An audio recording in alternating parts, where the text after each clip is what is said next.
Assalamu alaikum wa rahmatullahi wa barakatuh. Dear viewers, welcome to another episode of The Scattered Pearls. That is the verses that we select for you, the best selected verses in different subjects. And our subject today still about who is the believer and what are the attributes of the believer in the Quran. We begin with reciting some verses about the believers and the successful believer. Allah the Almighty says, قَدْ أَفْلَحَ الْمُؤْمِنُونَ الَّذِينَ هُمْ فِي صَلَاتِهِمْ خَاشِعُونَ وَالَّذِينَ هُمْ عَنِ اللَّغْوِ مُعْرِضُونَ وَالَّذِينَ هُمْ لِلزَّكَاةِ فَاعِلُونَ وَالَّذِينَ هُمْ لِفُرُوجِهِمْ حَافِظُونَ إِلَّا عَلَى أَزْوَاجِهِمْ أَوْ مَا مَلَكَتْ أَيْمَانُهُمْ فَإِنَّهُمْ غَيْرُ مَلُومِينَ فَمَنِ ابْتَغَى وَرَاءَ ذَلِكَ فَأُولَئِكَ هُمُ الْعَادُونَ وَالَّذِينَ هُمْ لِأَمَانَاتِهِمْ وَعَهْدِهِمْ رَاعُونَ وَالَّذِينَ هُمْ عَلَى صَلَوَاتِهِمْ يُحَافِظُونَ أُولَئِكَ هُمُ الْوَارِثُونَ الَّذِينَ يَرِثُونَ الْفِرْدَوْسَ هُمْ فِيهَا خَالِدُونَ. Translation is, certainly will the believers have succeeded. That means certainly they are the successful ones. Who are those? They who are during their prayer humbly submissive, and they who turn away from ill speech, and they who are observant of zakah, charity, and they who guard their private parts, that means lest they fall in fornication, except from their wives or their right hand possess, for indeed they will not be blamed. But whoever seeks beyond that, then those are the transgressors. And they who are to their trusts and their promises attentive, and they who carefully maintain their prayers, those are the inheritors who will inherit Al-Firdaus, which is the highest place in paradise, and they will abide therein eternally. Al-Mu'minun, verses from 1 till 11. So let us focus on those beautiful verses that give the attributes of the believer. First, the believer is one who fears. He has khushu', awareness in his prayer when he performs the prayer to Allah. And this is a very important thing in the prayer, because we know there is an enemy. And that enemy, in that very prayer, he is a thief. He was described by the Prophet to be a thief because he wants to steal as much as he can from your prayer. He knows that he cannot stop you from performing the prayer to Allah. Therefore, he has to do something else. He comes into your prayer trying to step up between you and your Lord. And we know that when we perform the prayer, we are standing before the Lord Almighty. That is why the Prophet saw a person being unattentive to his prayer while he is praying. The Prophet said to him, "Don't you fear your Lord? أَلَا تَتَّقِي رَبَّكَ? أَلَا تُحْسِنُ صَلَاتَكَ?" Shouldn't you be improving your prayer? Shouldn't you be fearing your Lord? When a person among you is standing in his prayer, he is, in a matter of fact, speaking to his Lord. So let him observe, be attentive to the way he speaks to his Lord. The Prophet said, "Pray the way you see me praying." This may imply to how the Prophet used to be standing, going down, the actions of the members, but this is not the only point. The heart of the Prophet ﷺ, used to be active in the prayer. And our hearts should be active in our prayer, just like the actions we give in our members. The heart is one of the members. In a matter of fact, the heart is the king of the whole members. As the Prophet told us, that the members show humility to the heart every day, calling the heart and saying to the heart, be straight. Because our straightness is based on your straightness. If you are straight, we're going to be straight. If you are deviant, we're going to be deviant. That means if the heart is not sound, as a result, the actions of the person will not be righteous and sound. When the Prophet, peace be with him, told us that pray like the way you see me praying, he was described that he was heard with a certain noise. People used to hear a certain noise with the Prophet, peace be with him, when he performs the prayer to Allah. Just like the container boiling. When the container boils, it makes a certain noise or a sound.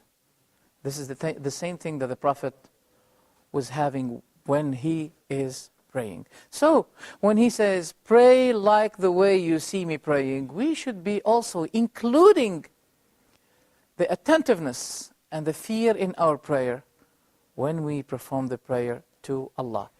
Also another point, the Prophet said, you will not be attaining of your prayer except what you had been attentive with. That means if you are not attentive, or if you are attentive 10%, you will be attaining 1% of your prayer. If you are attentive 50%, you will be attaining 50%. I'm not going to say if you are attentive 0%, you're going to be rewarding 0%. I hope you will be getting something at least. Also, they shun or they avoid ill speech, such as backbiting, such as trying to establish or kindle fire between the brothers by inciting one against the other. These are ill speech. Not only this, but speaking unreasonable or meaningless speech. This is also included. You have to fill your tongue with a good speech, something that you'll be rewarded for. I remember what Abu Bakr said. He said, be careful of this. This will cause you to the worst consequences, the tongue. Either you can use the tongue to achieve salvation, or you may use your tongue in order to involve yourself and indulge yourself with punishment, especially those who backbite the others. Biting the others in the assemblies became something like the fruits of the assembly. People backbite one another. The Prophet passed by 2 graves, and Allah made him observe the punishment they are encountering in their graves. The Prophet said one of them used to be backbiting his brothers. Backbiting one's brother caused this man to be punished in his grave for the backbiting. And also they are observant for the charity, and they guard their private parts. That means avoiding fornication. The Prophet, peace be with him, said, the one who fornicates does not fornicate at the moment of fornication.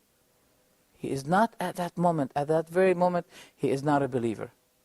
What does this mean? Does it mean that the one who commits adultery is disbeliever? This is not what the Prophet meant.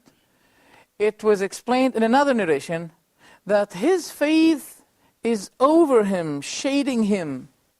His faith is shading him, is still close to him, but it's not in him at that moment. The question is why? The answer is, At that very moment when a person fornicates, he does not want to observe that Allah is observing what he is doing. He doesn't want to remember this. He wants to ignore this, because if he is a believer and he keeps remembering that Allah is watching him, he's not going to be enjoying what he's doing.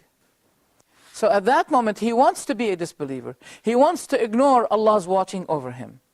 This is a beautiful describing from the Prophet, that the one who fornicates, at that very moment of fornication, when he is fornicating, he is not a believer. And when he repents to Allah, his faith, iman, returns to him. It is also a part of iman that you should be doing to the people the thing that you expect them that they should be doing to you. But those who fornicate, they don't do that. They do the bad thing to the people, expecting that people should be doing them good. But this is selfishness. That is why when a person came to the Prophet and said to him, "O Prophet, this man was excited and he was complaining. The excessiveness of exciting that, and he wants to do something." He came to the Prophet and said to him, "O Prophet, allow me to fornicate." Well, the companions were angry with this, and they said, "What?" So they were about maybe to beat him up, or because they thought it was something unethical to come and ask the Prophet something like this. But the Prophet, with his great wisdom and good morality, he brought the person, and he says to him, "Tell me, do you accept it for your mother?" He said, "No." The Prophet said, "And the others do not accept it to be done to their mothers. Do you accept it for your sister?" He said, "No." He said, "And the others do not accept it to be done to their own sisters. Do you accept it to be done to your daughter?" He said, "No." He said, "And the others do not accept it to be done to their own daughters." Then the Prophet put his hand on the chest of the person, and he said, "O Allah, calm his desire and protect him from the evil work from fornication." The man said, "After the Prophet touched my breast, I never felt the need of any kind of fornication." The topic did not finish. Be with us after the break. Insha'Allah. Assalamu alaikum wa rahmatullahi wa barakatuh.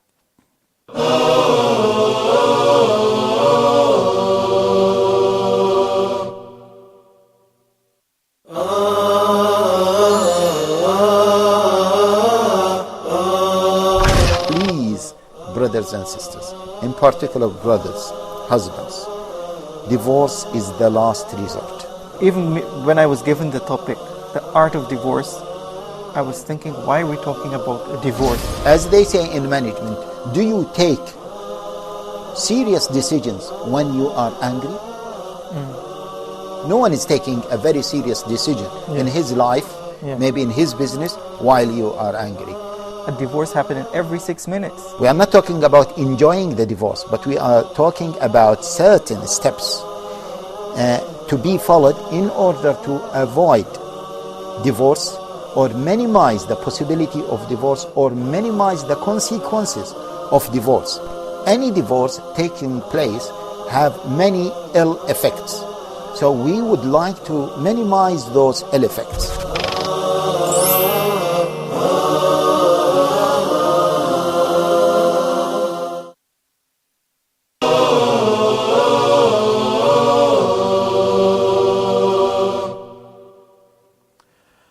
Assalamu alaikum wa rahmatullahi wa barakatuh. Dear viewers, welcome back to our episode, The Scattered Pearls.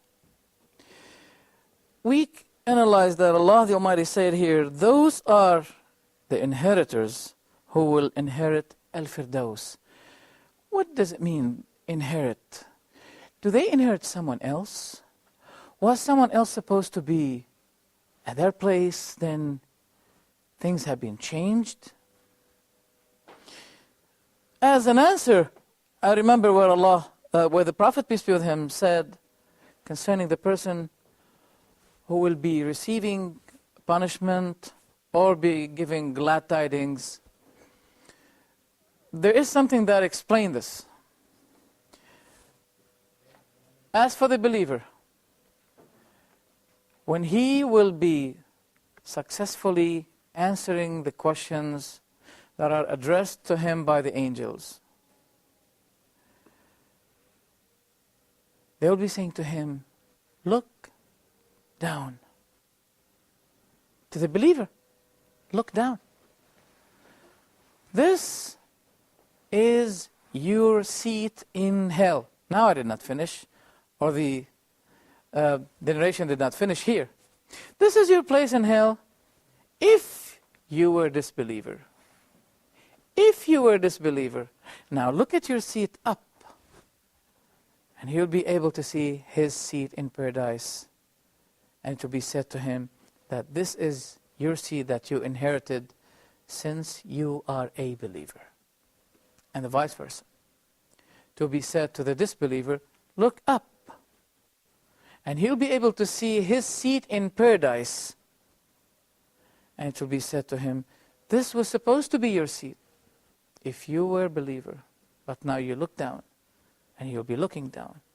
And it will be said to him, this is your place since you were disbeliever.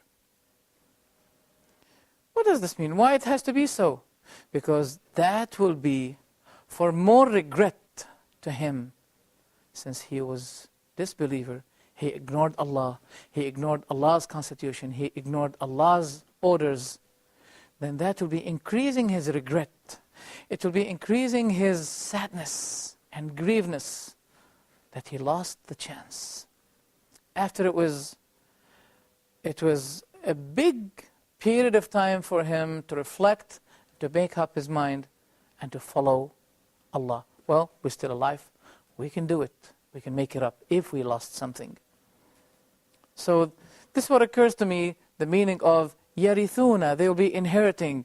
It implies to inheriting someone who is supposed to be taking your place. But every disbeliever has left his own seat for the believer. And every believer has given his seat to the disbeliever. Those are the attributes of the successful believer, as we find in those beautiful verses. They feel fearful, or their hearts feel fearful the moment they perform the prayer to Allah. They avoid ill speech. They give the alms, and giving the alms is an evidence that you believe in the hereafter. Because giving the alms means you're going to lose something. Since you believe in the hereafter, you'll be knowing that when you give something, you'll be given it multiplied, much doubled and doubled at the day of judgment. So you're giving something in order to be given something more at the day of judgment. They give the alms, they avoid fornication, and they are attentive to their trust. They are trustworthy. And that also reminded me what the Prophet, peace be with him, said, that the believer is, let me say it in Arabic, al-mu'min man aminahu nas. The believer is the one whom people trust. He is trustworthy, and people trust him. And this was one of the attributes of the Prophet Muhammad, peace be with him, as-sadiq al-amin. He used to be described, before he declared his prophethood, that he is the truthful, the trustworthy. Yet, after he declared his prophethood, they started to say to him, you are a liar. But before, he used to be well known to all of them that he is the trustworthy, the truthful one. So the Prophet said that the truly believer is the one whom people trust. They are secure about him. They feel secure about him. Also, another description for the Muslim, that the Muslim whom the people are secure from the harm of his tongue, the harm of his hand. This is the truly Muslim.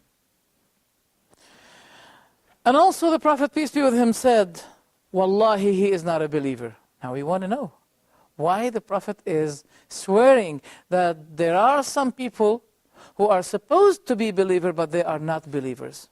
Wallahi la yu'min. Wallahi la yu'min, Wallahi la yu'min. And he said it 3 times. Who's he? And the Prophet was asked, who is he? The Prophet replied, the one who spend the night, that means satisfied, with full stomach, while his neighbor is hungry. He's not a believer. The one who spends the night satisfied while his neighbor is hungry. He'll be responsible. He'll be held responsible for this because he was not... There are 2 sins that he committed. The first sin, that his neighbor is hungry. But this is the second sin. The first sin, that he was not maintaining his neighbor. He was not maintaining his neighbor. And being good to your neighbor, religion has nothing to do with this. I mean, you should not be considering the matter of religion. Is your neighbor Muslim or not Muslim? Irrespective to his cult or his religion or his faith, he's your neighbor, and you have to show righteousness to your neighbor. And that reminds me what was narrated by Al-Bukhari in his book Al-Adab al-Mufrad, where Abdullah ibn Amr said to his server, when you finish preparing the food, take some of them, or some of the food, to our neighbor, the Jewish. So some people said, the Jewish? You're going to give him? He said, yes, a Jew. I give him. He's my neighbor. Because the Prophet, peace be with him, said, Jibreel still reminding me about the necessity of being good to my neighbor until I thought that he will be my inheritor. He is going to be my heir. I thought, because he kept reminding me about being good to my neighbor. This is Islam. So this is the trade with Allah. And that trade, this is the best trade with Allah.